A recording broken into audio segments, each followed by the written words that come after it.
see them.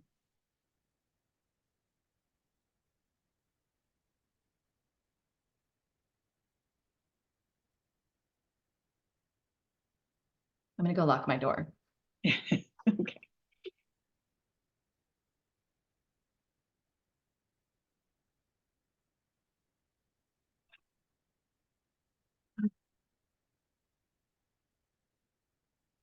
I kind of need to turn off my video because all I do is like look at Oh, my and I'm like, nope, this is not good. Nope, nope, nope. I spend too much time looking at stuff as well. And if you haven't, you might want to turn your Teams or Skype to do not disturb so you don't have a call break in on you. Oh, we don't have either one of those, so. Okay, perfect. My phone is on do not disturb, and my office phone has the volume all the way down, so we're good.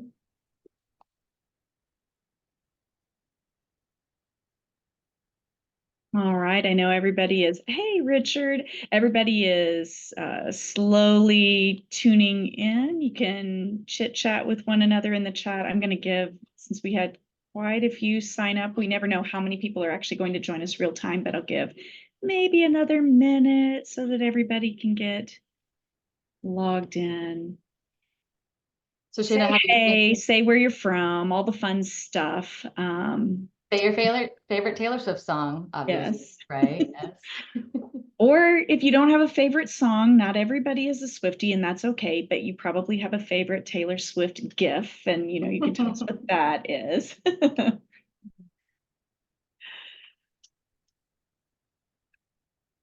All right. I think our numbers are settling down, so I will get us going so that we don't waste any time today. I am Shauna Haley. I'm your host for today's webinar. Thank you so much for joining Tamio. We know we have some non-Tamio members on the line today too, so welcome, and we hope you enjoy the content that we produce as an organization. Taylor Swift has released more than 400 songs. I know Anne is going to talk about it, so I'm not going to delay in getting started today because there's a lot to go through. Our webinar today is focused on giving your tortured communications department a break and creating an army of passionate fans who will fight your snakes and sing your praises through every era by following the manuscript outlined by the great and powerful Taylor Allison Swift herself. Our speaker today is Anne Beck. She is a true Swiftie, and she has experience in both news and marketing with a heavy emphasis on photography, graphic design, and social media. She's a certified public communicator as well as a certified park and recreation professional. A lot of letters that basically tell us that she is a real life Leslie Knope. And we're proud that she's a multi-award winner from Tamio, 3CMA, and TRAPS, which is Texas Recreation and Park Society. She does believe that a good Swiftie social post never goes out of style, so you can imagine how busy she's been over the last 2 weeks. We are recording this webinar today. We're going to post it to the Tamio website in a few days, so if you want to go back and refer to anything that Anne talks about, it will be there. Anne, I'm going to hand it over to you, but I'll tell the group you can drop your questions in the Q&A if you want to make sure that I spot them, or you can drop them in the chat, and I will do my best to keep an eye on the conversation going there. Anne, it's all yours. Okay, good morning, y'all. I'm very excited to get started here. I do have a QR code at the very end that has an outline of everything that we covered, kind of the key points. So don't feel like you have to just take tons of notes if you want to just sit back and relax and enjoy it. But like Shanna said, it'll be recorded, so you can always go back and watch it again and again and again. All right, so let's get into it. We are all talking about building a community around your brand, around your organization, your city, inspired by the lessons of Taylor Swift. So, regardless of your musical tastes, I'm sure that you are aware of the singer, songwriter, director, actor, artist named Taylor Swift. She's the highest grossing touring artist, the most streamed female artist, the winner of dozens of major awards, and over 100 world records. But you might not be aware that she's also highly respected for her business strategy. In between her ability to create buzz to her influence over the industry, there's not only volumes of literature written, but entire college courses dedicated to covering the economics and marketing of Taylor Swift. One of the most often discussed aspects of her success comes from her incredibly passionate fan base. Swifties, as they're known, are admired and feared the world over, especially on the internet, but we should all be so lucky as to have them in our corner. So if you want to create a love story like that with your residents, then you belong with me on this musical journey through 11 eras of important marketing lessons from Taylor Allison Swift. Now, heads up for the fans, the songs and the eras are in the order that makes the most sense for the presentation, so do not attack me on Tumblr for the lack of chronological accuracy. Now, I know this is what you came for, so get ready for it. Here we go. We're starting at the very beginning with the debut album that set the tone for what was to come. One thing Taylor Swift has been known for from the start, other than writing Dear John songs to her exes, is her work ethic. She's incredibly well respected in the industry, not for the volume or popularity of her work, but her dedication to its quality. She's one of Rolling Stone's 100 greatest songwriters of all times and was named the most influential artist by the Music Publishers Association. She's considered by many to be the last great American dynasty of the rock star, the consummate performer who can write, perform, and sell the music that actually also draws huge crowds. But for Taylor, creating timeless quality work comes above all else. She will often go off the grid when working on a new album to be completely focused on the product. That's highly unusual, especially in our chronically online world, but the work comes first.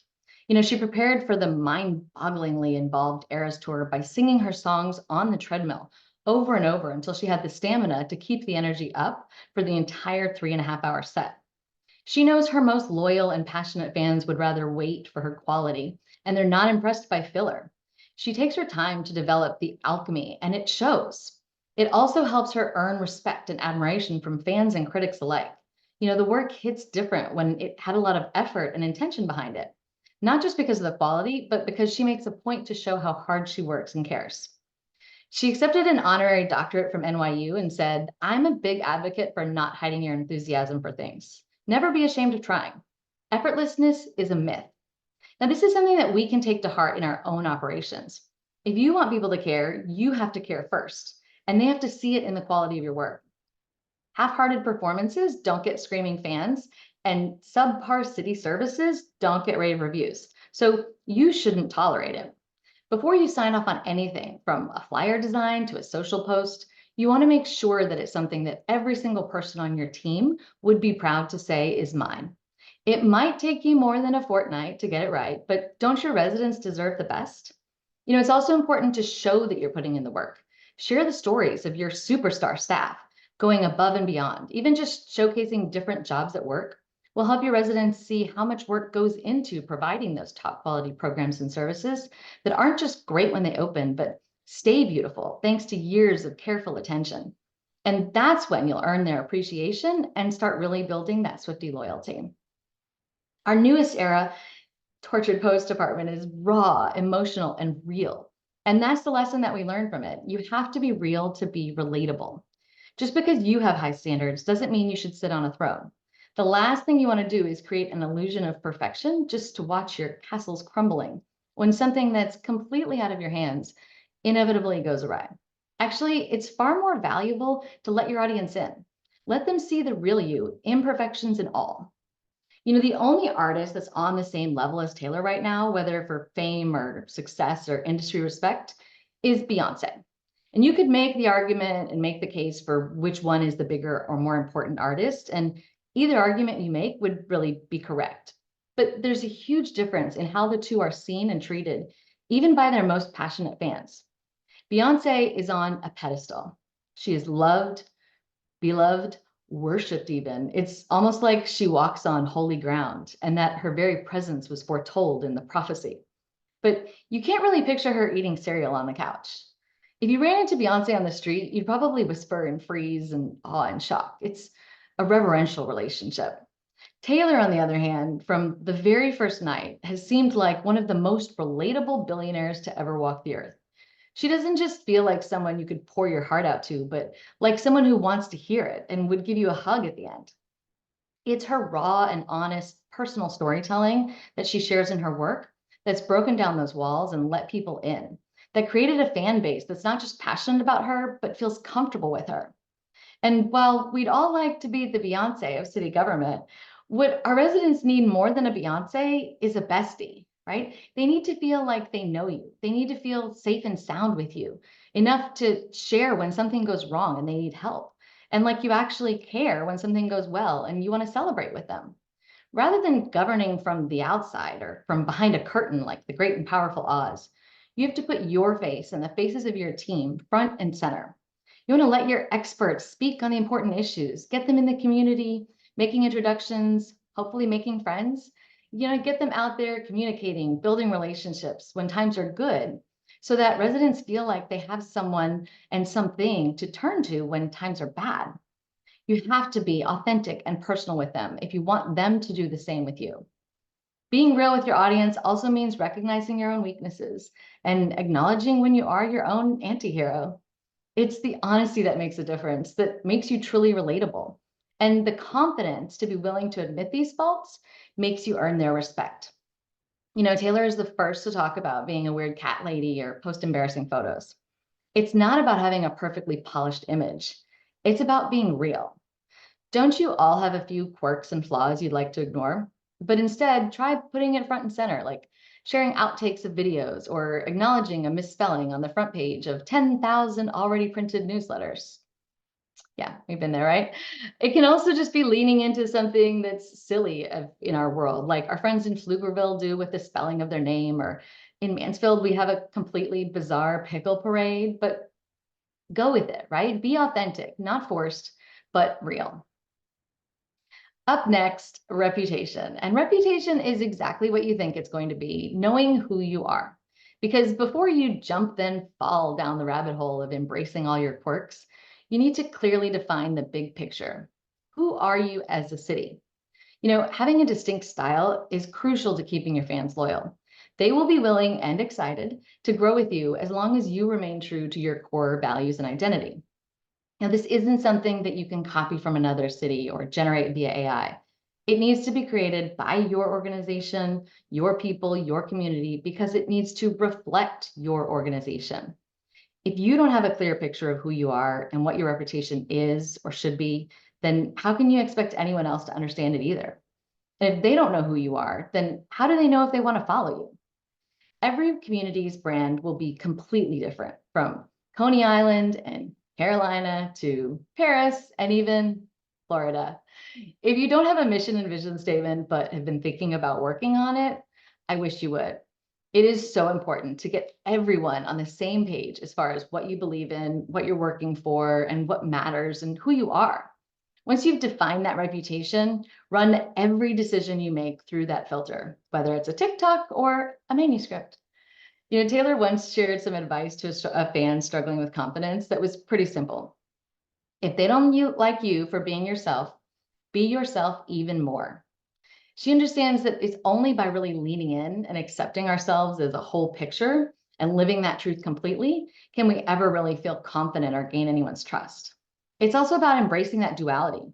When Taylor first got vocal about politics in 2018, she had this quote: "I want to love glitter and also stand up for double standards. I want to wear pink and also tell you how I feel about politics.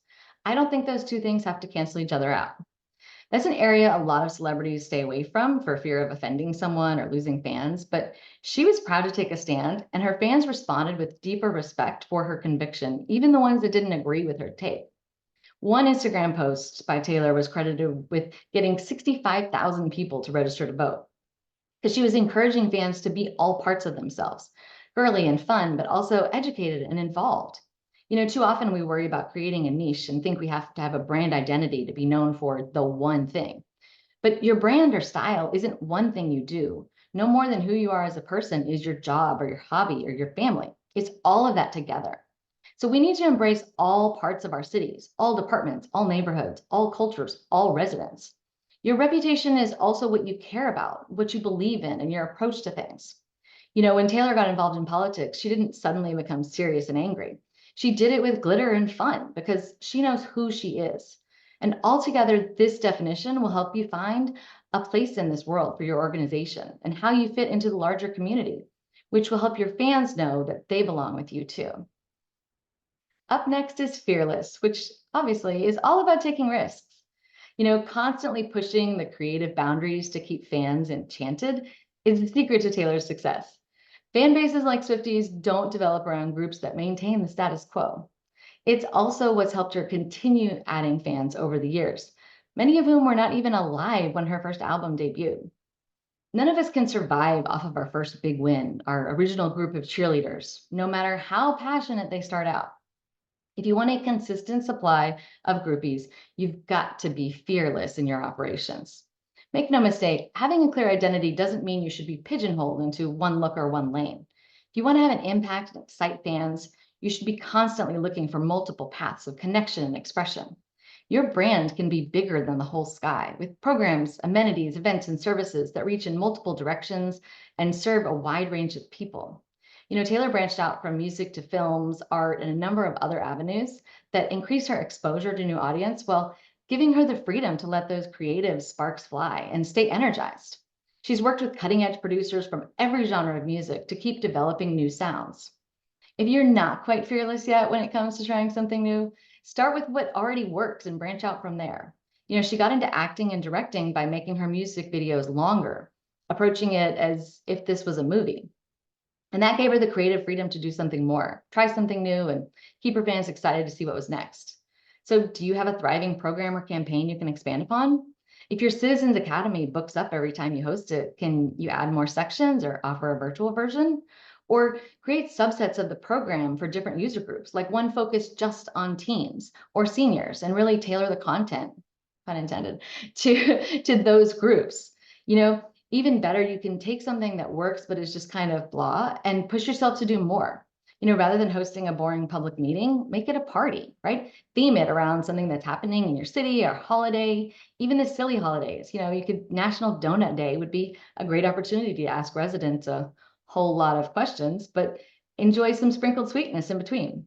It'll take a little extra work up front to plan, but you'll get way more attention from your residents and exponentially more valuable engagement as a result. You don't want to be haunted by the fear of failure or regret, right? You want to share your wildest dreams with residents and ask them to join you. It'll be a little scary at first to put yourself out there, but of all the choices you make, the only foolish one will be the one to never try. Even if you don't achieve greatness right away, soon you'll get better. And most importantly, they'll love the excitement and challenge of being along for the ride. Okay, if you know the album Red, you understand why this era is all about embracing the hard times. Life isn't always easy, and even rock stars and rock star cities struggle and make mistakes. Nobody expects you to be perfect. And the stronger your fan base is, the more understanding they will be of every inevitable glitch. The key is to, of course, shake it off and keep moving, right? You don't want to get consumed by mistakes and wear them like the albatross around your neck, or everyone else will feel like that too. Eventually, you will learn that failures are like teardrops on the guitar. They're the things that force you to grow and learn and help you get better and more creative. As Taylor once said, my response to anything that happens, good or bad, is to keep making things, keep making art. You can't dwell on what happened. You want to focus on what it can teach you, and your audience will be there in a state of grace to have your back far more than if you were pouting or pointing fingers. If you do screw up, the best thing you can do for your community is come right out and say, I did something bad. Your fans will respect you far more for acknowledging what you would have, could have, should have done than for trying to deny or ignore it. Even if it takes a while until you're out of the woods, you look far better getting in front of things than trying to deny and deflect. Taylor's changed lyrics that were offensive and edited a music video after concerns that it was promoting disordered eating. Too often, we as cities get defensive and we want to resist admitting a mistake or changing course due to public feedback. It's an understandable gut reaction to blame uninformed residents or miscommunication and say, well, we know better and we should just ignore the complaints. But it's not about caving to pressure. It's about listening to your audience and responding accordingly, rather than letting bad blood grow. Even a loyal fan base can fall apart. And often it's not the big things that do it, but a rather slow and painful death by 1,000 cuts, with lots of little issues left unresolved, small problems not addressed that add up to a loss of support, questions and comments left unanswered. If you ignore and override their concerns enough, Your residents will give up. They'll say, I hate it here, and lose all trust in your entire organization. Okay, we're at the halfway point, and we are at 1989, which is the pop Bible that was a turning point in Taylor's career because it launched a new sound. And one of the keys to Taylor's sustainability as an artist is her enthusiasm for change. She hasn't been resting on her greatest hits, but rather keeps growing and changing with her audience and their changing needs. It would be really easy to jump on the gold rush of success and just keep churning out the same style of mass appeal top 40 hits that made you famous. But even your biggest fans stop paying attention when you're delivering nothing new. Just like we discussed pushing creativity and fearless, if you never grow up and expand and develop, then your audience won't grow either. We've all seen this sad, beautiful, tragic superstar who can't move on from their one-hit wonder, living in self-imposed exile because they won't try to grow. And I'm sorry to say, I've seen the same thing of cities. You get one amazing facility or one super popular event or campaign and go in all in on that, ignoring all the other needs in the community or the lagging response from your residents as they begin to see those once exciting programs as an old cardigan tossed under someone's bed. As your city grows and evolves in demographics, development, and industry trends, so too must you begin again and keep trying to find something new if you want to stay relevant and keep your fans passionate. Many of Taylor's first fans started following her as teens and tweens, but Taylor has been adamant from the beginning that her music was never meant for only the young.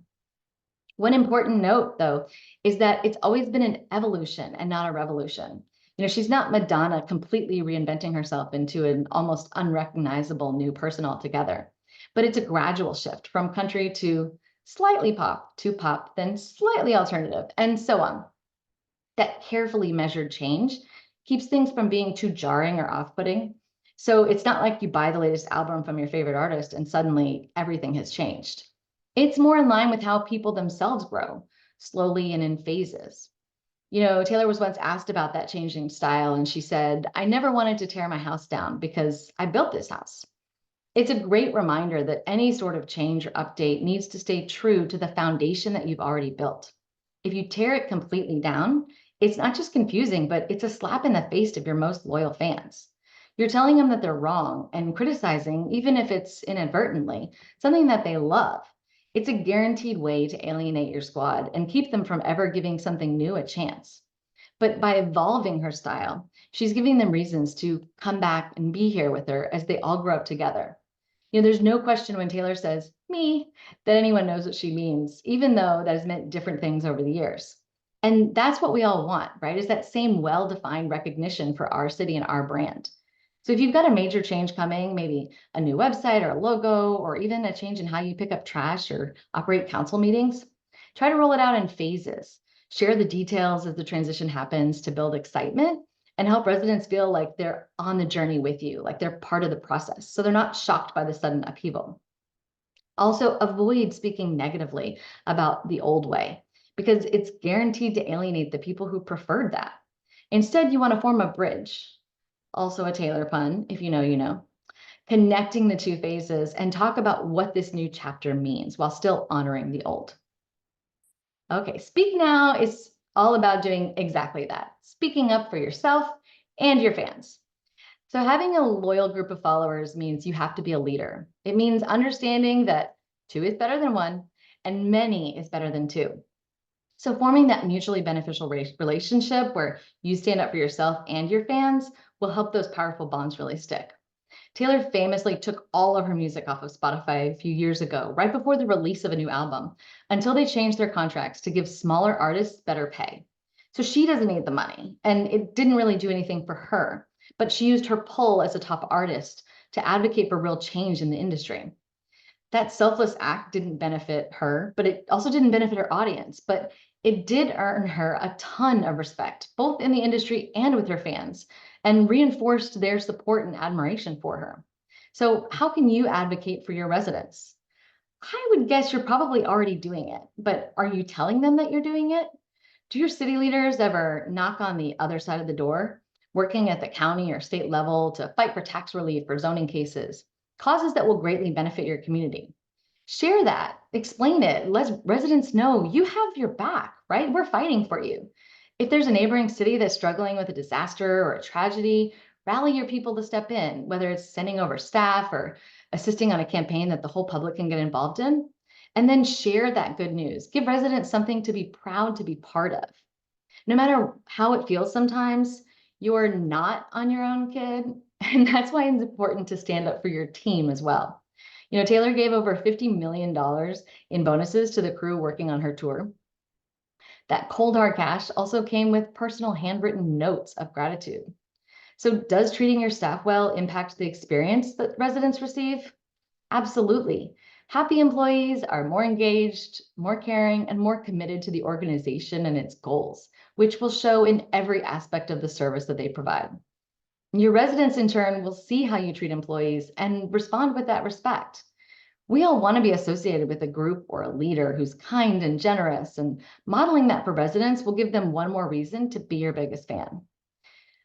Too often, however, advocacy is also less about changing the world, and it's instead about putting your foot down and telling someone who's being unreasonable or disrespecting boundaries that this is why we can't have nice things. In 2017, Taylor sued a DJ for groping her during a publicity visit. He countersued, saying she just wanted attention and money, but she repeatedly explained to fans in emotional posts on social media and interviews that it wasn't about the money. It was about holding him accountable for his actions and preventing that behavior from happening again.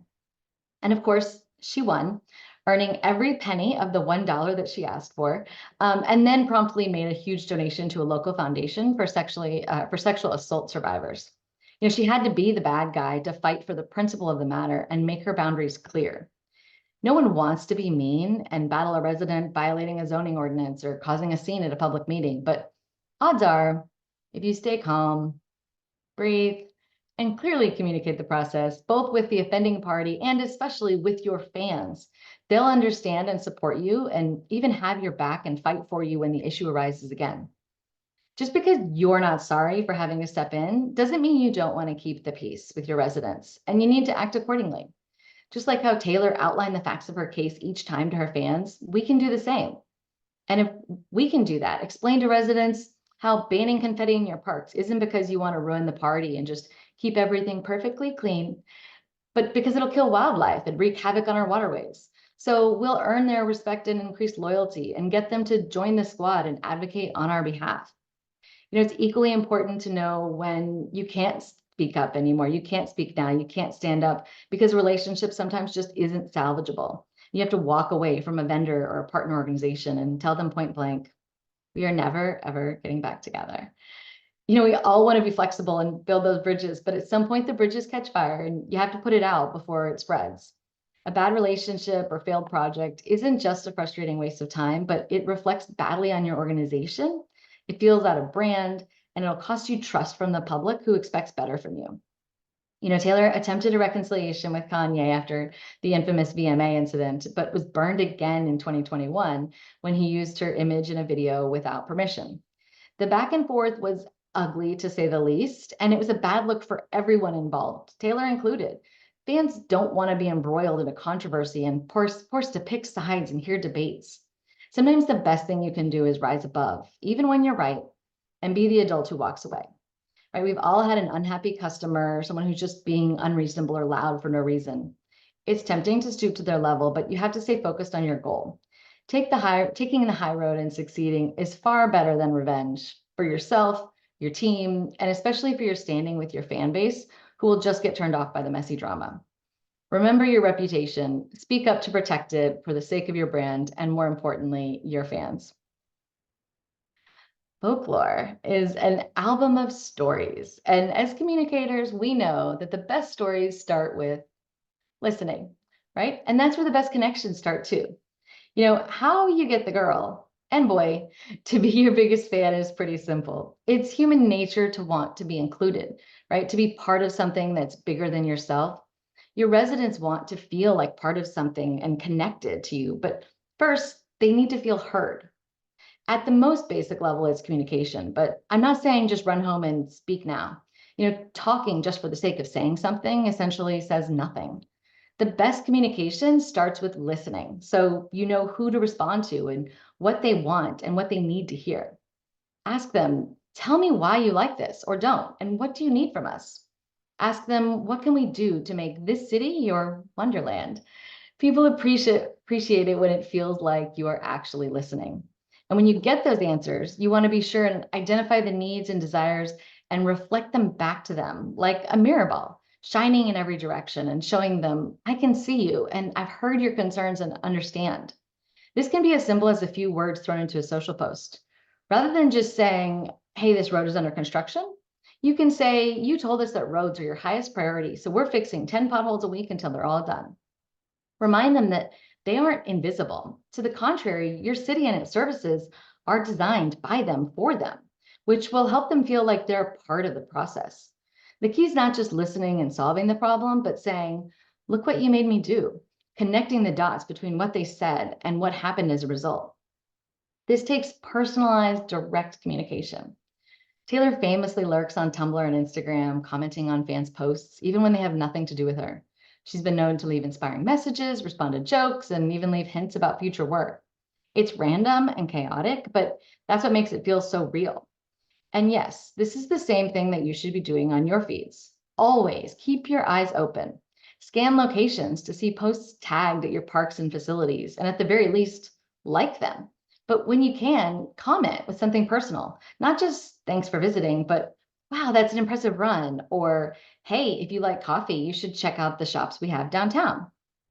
I'm not saying I look in people's windows, but I do try and monitor every Facebook group and chatter space that I can to stay connected with what residents are thinking, needing, and looking for at any given time. By then offering specific recommendations and comments, you can let them know that you're paying attention and you care about their experience. The same goes with emails and online reviews. You want to work on improving your response time and thank people for reaching out, good or bad. Tell them that you'll pass it along. It reinforces those comments as a conversation, just as it should be, a two-way discussion shared by both parties, not just them shouting into the void of a robotic customer service platform.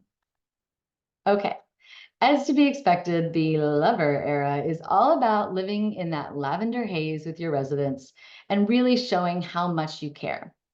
I don't have to tell you that it's nice to have a friend. And that's what the best fandoms are built around. Real two-way relationships that feel like a genuine connection. It's your job as the city representative to take the first step. Tell your residents you are the love of my life and don't be afraid to be loud and passionate.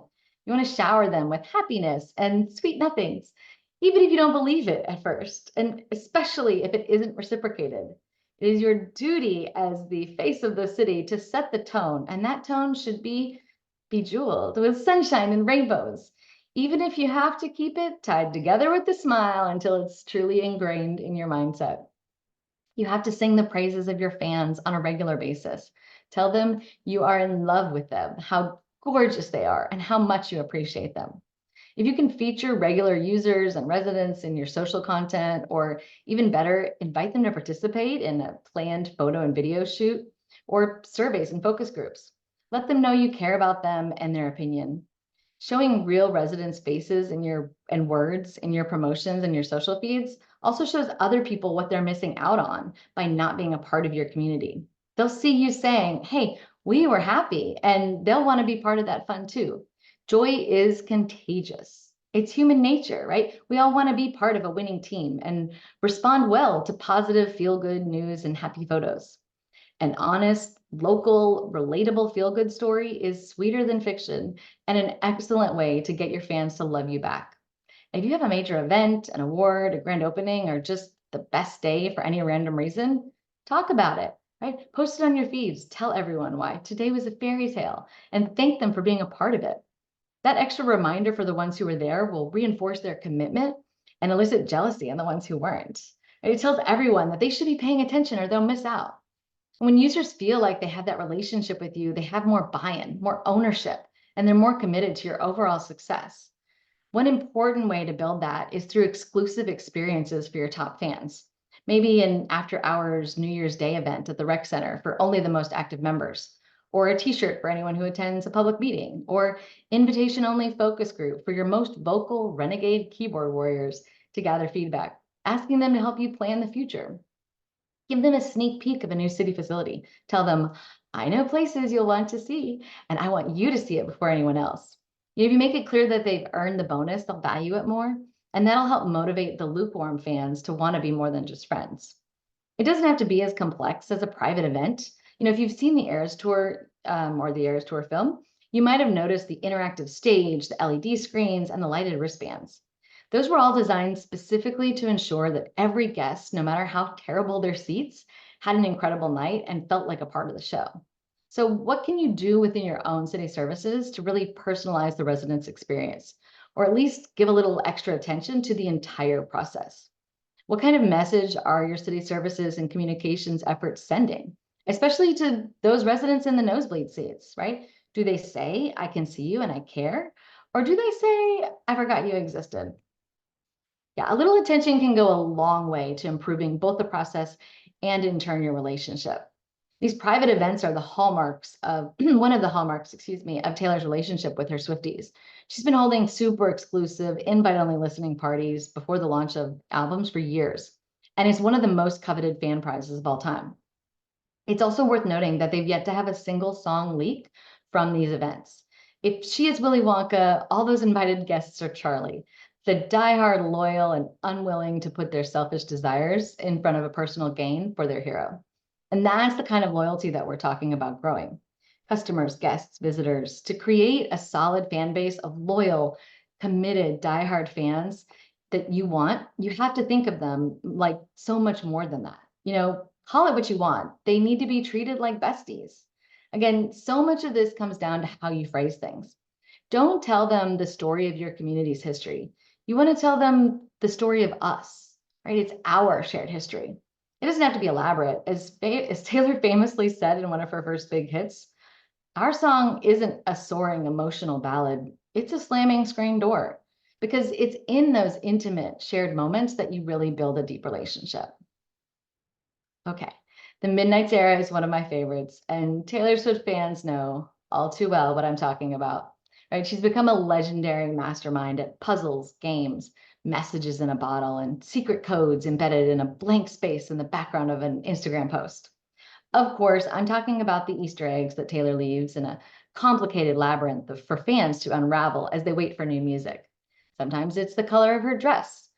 Often it's more elaborate, and the crazier it gets, the more passionate her fandom becomes. Sure, some people think she's a completely mad woman, but from a marketing perspective, she's the man. The weeks leading up to new album releases become nothing short of a frenzy, with the anticipation matched only by the fun that Swifties have trying to unravel it all. But isn't that the end game? Building excitement and buzz, getting your most passionate fans even more excited? This is absolutely something you can take back to your city. It might take a while to work up to her level, but the next time you have to make a big announcement, even if it's something simple like the annual Christmas festival, find ways to draw it out. What details can you withhold? Can you give hints and make a game of it? Don't just post a reminder for Small Business Saturday, make a scavenger hunt. Hide clues on your new website and invite the public to find them all, forcing them to explore all of those pages that you worked so hard on building. And when your fans feel like they're part of the buildup, they're even more committed than before. And you want to let that afterglow of the exciting challenge reflect back on you as the cool city who created this moment of joy for them. Everyone wants to be the lucky one who figures it out. So shouldn't your city be the lucky one whose brand really benefits? Okay. This section is not actually an era. It's not an album. It's a lot of albums, but it's an incredibly important point to make. If you're going to build a strong fan base, you have to trust them. You have to raise your expectations a little bit and trust them to trust you and support you, even when you have to do something a little unorthodox. So, long story short, a few years ago, Taylor Swift tried to buy her original masters, the rights to her first 7 albums, which were still owned by her original record company, or so it goes with most standard contracts. Not only did those rights give them the power to license the music for other uses, but all the people involved in the original creation would still be profiting off of her. And some of those people had been accused of some pretty illicit affairs. So, acting in line with her values, and you could say her brand, Taylor wanted nothing to do with those people. So she sought to retain control of all of her music. They refused to sell to her, saying if she wanted the rights, all you had to do is stay and continue working for us. Perhaps if her former manager had been a better man, that would have been an option, but for Taylor, the idea was treacherous. The only way to own the rights to the music she wrote and made famous was to re-record every song and convince fans to trust her, listening only to Taylor's version and not the original. I know it sounds like champagne problems, but again, Taylor's known for defiantly sticking to her principles no matter what, and this was something that she felt like was necessary to get closure. But it's also a huge ask of fans to buy entire albums they already own and to stop listening to music they fell in love with decades ago. Everyone said it was a fool's errand, impossible and petty. They didn't think she'd go through with it and called her bluff on what seemed like a hoax. But Taylor's fans had her back. She explained the detail in emotional social posts, and they came out in full force, ready to dispense karma on her behalf. So, how did it end? Well, not only have Taylor's versions been well received, but they've broken records and been nominated for Grammys. That record producer knows that he could have made this a whole lot easier. Sorry, and I think he knows what a mess he caused. But it's the perfect example of how having faith in your audience can pay off. Sometimes city government is complicated, and projects get delayed, taxes are confusing, and things don't work out as planned. Residents will can tell when things are going sideways, and they're going to ask the question. It's really easy to brush over facts and pretend like something never happened, figure out a lowest common denominator answer. But I'm challenging you to try a little bit harder and believe in your residents. The next time you're down bad, loop them in and share the issue. Explain the reasoning and the goal. You'll be surprised how quickly they jump to your defense. They'll end up as some of your biggest cheerleaders, and when things finally resolve, they'll be that much more invested. They don't expect you to be Superman, but they do expect honesty. If you trust them to understand the issue and support you, you'll help them see that the conflict is not yours to fight alone, but ours to face as a community. And there's nothing that strengthens a bond quite like battling demons and winning together. Okay, the Evermore era is our last one. It's all about emotion and reflection. And we're wrapping up not by looking back, but talking about how our fans can help reflect further and longer than you might think possible. Creating Swifties for your city makes everything else you do so much easier. It forms an untouchable bond with the people that you serve. But more importantly, it's not a quick fix or a temporary solution.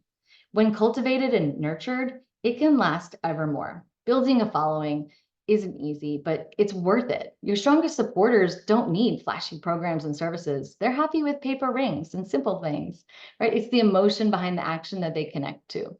And they're also quick to extend that support beyond your usual boundaries. We've all heard that Taylor's tour has made her over $1 billion, but she's not the only one benefiting. When she sang Welcome to New York, every city rolled out the red carpet and cashed in. 2 nights in Denver generated $140 million for the area. The opening nights were more profitable for the city of Glendale than the Super Bowl, which was held there 1 month earlier. In a stagnant economy, this tour was a white horse, saving the day to the tune of $5 billion globally. Even the NFL, which has no official link to her, says that they received $400 million boost this year thanks to her sudden interest in the game. So it's easy to see how a global pop star has a far reach, but there's no reason that your city's brand can't do the same. A strong, passionate fan base will rally around bond elections and participate in feedback meetings, but they'll also represent your city in the community, out in the world. What a gift that would be to have thousands of enthusiastic fans advocating for you purely because of this love they feel for you. This is the power of creating Swifties. So all of the things that we've talked about today may seem so high school, just silly tricks and frivolous games that sound nice, but don't fit into your larger communication plans or more likely busy schedules, right? But I'm telling you, this is the stuff of suburban legends. This is how you take the leap from a nice city to a strong community, one where people want to stay for generations. The extra attention up front will save you tenfold down the road, since developing a passionate fan base means you've got people who will have your back forever and always, advocating on your behalf, helping you develop better services and programs, and acting as an invisible string, keeping you connected with the entire community. You need these people in your corner, and it is worth the work to make it happen. I had the epiphany to create this session almost 2 years ago when I was logged into 4 different Ticketmaster accounts, desperately trying to get my 3 daughters into Taylor's upcoming tour. That was the moment I knew that she was really onto something and had some really great lessons that could be applicable far beyond music. Once I started writing this, I will admit it snowballed, and I realized pretty quickly what it was becoming. I should have said no, and I promise this is me trying to stop, but the Swifties train has left the station long ago. If you want to guess how many of Taylor's 247 songs I managed to work into this presentation, it's not 15 or 22. It's so many, in fact, that when a colleague read my first draft, she told me, "You need to calm down." She was probably right. I should regret taking this one a little too far, and I almost do. But please, don't blame me for having a little too much fun. I know what you're thinking. Is it over now? I promise. This is almost the last time. I'm just telling you that story so I could use one of my favorite quotes from Taylor. She said, she was talking about her passion for her work and said, "I'm always going to care. There's never going to be a time where I'm going to be nonchalant or casual." And I think that's the perfect summation of this entire presentation. If we want a strong community and a strong connection with our residents, we can't be half-hearted or hesitant. We have to be all in for the love of the job, the love of the place, the love of making the world better for the people that we serve. Life is too short and this work is too important to worry about being too enthusiastic or too passionate. Regardless of how you feel about Taylor Swift's music, I hope you're walking away at least inspired by her drive to connect to the world around her by unabashedly building those bridges brick by brick, beat by sick beat. I know this was a divergence from our normal presentations, but I bet the next time you think about marketing, you'll think about Taylor Swift. And the next time you hear a Taylor Swift song, I bet you'll think about me. Until then, it's time to go and get to work. Assemble your squad of Swifties and long live passionate local government fans. The end. One last Awesome. slide. Sorry, here is the top QR code is for the handout with the outline of all of the bullet points that we hit on. And then the Spotify code, if you open Spotify, you can scan it in there. It's also on the handout. That is for a playlist if you are interested with all of the songs that were included in the presentation in the order that they were used. Awesome. Awesome. Awesome. Awesome. We're going to open it up to questions from our group. You can drop them in the chat. We'll just manage it that way, and I'll keep an eye on that. I have one question already that came in for you, Anne. You mentioned giving rewards to top fans. Is there a way to know who your top fans are on your city Facebook page? I'd never thought about it before, but I have seen it on other pages. Do we have to do something in the settings to enable this? The ones that Facebook identifies, no, Facebook does that automatically. They just do it based on who is interacting the most. So you can definitely use that. A lot of times the people that become top fans are not like your best fans. They're just the most active. That's how they qualify top. You know, they're not doing it negative or positively. So I would say generally most of that is going to be self-selected. You know, Taylor picks people for like all of the fan events and stuff, and they're usually not the people with the highest following and the biggest reach. You know, it's very personal and it's very like looking directly at people. So I think if you have someone who is maybe, you know, always coming to your defense, you know, and backing you up, I think it's one of those things as you manage a page, you start to recognize names that you see all the time that are really advocating for you. And that's a good place to start with. But then, you know, you also can certainly take the avenue of picking all the people that are picking at least a few of the people that maybe aren't as positive of a top fan, and work on flipping them to your side. Very good. Any other questions? I don't see anything dropping in, although I see lots of love for Anne, lots of love for the content, lots of love for Taylor, which is, you know, of course, no surprise. Obviously, yes, very good. Yeah, you know, one thing that I didn't get added in the session, but I would have, but since we have a few minutes, I will add this in. You know, a lot of the things that we talked about are like things that you can do, you know, and things like stuff that takes work, right? But one of the important parts about really building this community and having these strong fans is that once you get them going, they will really run on their own. You know, you might have noticed I'm wearing some little friendship bracelets here. And the friendship bracelets is not something that Taylor or her group or anything started. There's one line in one song that says, you know, it's talking about how life is too short and just says, make the friendship bracelets. That's it. That's the whole line. But her fans took it upon themselves. They started making the friendship bracelets. It became a thing within the fan community. They're sharing them on Instagram, on Twitter. They're exchanging them at the shows. And now it's a huge thing. It's basically synonymous with Taylor Swift. You know, if you see a Taylor Swift event. It's probably got like a balloon friendship bracelet made out of it, right? And that's completely generated by the fans. When you have that really clear identity and that strong community, they'll roll with it and they'll, create their own experiences and keep it going for you. So you don't have to work as hard long term. It's not something that you're going to have to keep putting all of this extra effort into. It's just once you get that, when you get them started. And again, having that clear, identity and brand so they know the kinds of things that matter to you. Because a friendship bracelet 100% seems like the kind of thing that Taylor Swift would be into. So that really just took off on its own. And that's kind of the goal. That's what we're getting to. Absolutely. And the important other side of that is being willing to release a little brand control. If you've done a good job of creating a shared sense of identity, you can release control and let it go where it takes and not feel like you have to own everything. Absolutely. And when your fans are really passionate, they will help control the brand for you. I know there was I said there haven't been any leaks from the listening sessions, but there have been leaks from like, I know Target was one of them, like the distributors that get the CDs and the albums. There have been a few instances of leaks. And I will tell you, if you are on Twitter or any of the social media around a lot of Swifties, it was just rabid of cutting off anybody who listened to a leak or posted a leak or talked about a leak. They were adamant, we do not do that. We do not. We support Taylor. We will not listen to links. We will not acknowledge it. Those aren't true Swifties, right? They had her back, even though they were so excited to hear the new music, because they understand that that kind of thing is important. So if you can get your brand strong enough and your community strong enough, then you don't have to worry about the brand controls as much because they're going to worry about it for you.